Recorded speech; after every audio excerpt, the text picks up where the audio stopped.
तीन दोस्त अर्जुन, राघव और नीलेश जंगल में ट्रैकिंग करने निकले। शुरुआत में तो सब उत्साहित थे, लेकिन जैसे ही वे जंगल के अंदर बढ़े, रास्ता अचानक घना और डरावना हो गया। पेड़ इतने ऊंचे और घने थे कि सूरज की रोशनी भी मुश्किल से जमीन तक पहुंच रही थी। अर्जुन, जो हमेशा डरपोक रहा है, जैसे ही अंधेरा बढ़ा, उसके कदम थम गए। उसकी धड़कन तेज हो गई और उसने कहा, हमने ये क्या किया? अब हम बाहर नहीं निकल पाएंगे। उसका डर इतना बढ़ गया कि वो पीछे हटने लगा। राघव हिम्मती स्वभाव का था। उसने अर्जुन को सहारा देते हुए कहा, डरो मत अर्जुन, हम साथ हैं। डर पर काबू पाना ही पहला कदम है। हम मिलकर रास्ता निकाल लेंगे।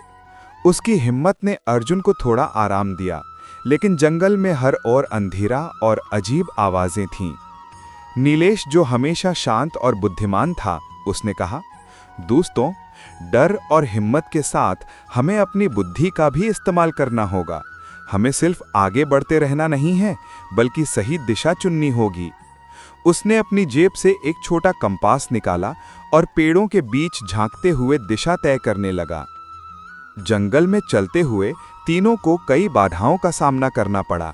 कभी ऊंचे कीचड़ में फंसना, तो कभी उलझे हुए झाड़ियों में रास्ता ढूंढना, और कभी रहस्यमयी जानवरों की आवाज सुनकर डरना। अर्जुन बार बार पीछे हटता, राघव उसे प्रोत्साहित करता और नीलेश सही दिशा बताता। धीरे धीरे नीलेश के बुद्धिमानी भरे निर्णयों और राघव की हिम्मत से तीनों जंगल के उस हिस्से तक पहुंच गए जहां सूरज की रोशनी थी।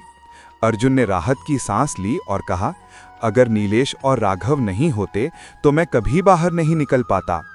नीलेश मुस्कुराया और बोला, डर, हिम्मत और बुद्धि, ये तीनों ही जरूरी हैं।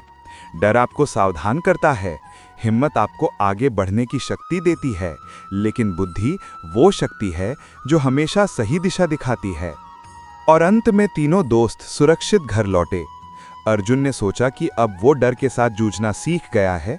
राघव ने महसूस किया कि हिम्मत बिना बुद्धि अधूरी है, और नीलेश ने सबको ये सिखाया कि बुद्धि सबसे बड़ी ताकत है। और यही है जंगल की चुनौती की असली सीख। जीवन में डर, हिम्मत और बुद्धि तीनों का संतुलन होना चाहिए। डर आपको रोकता नहीं, हिम्मत आपको आगे बढ़ने की ताकत देती है, लेकिन बुद्धि वो शक्ति है जो हमेशा सही दिशा दिखाती है।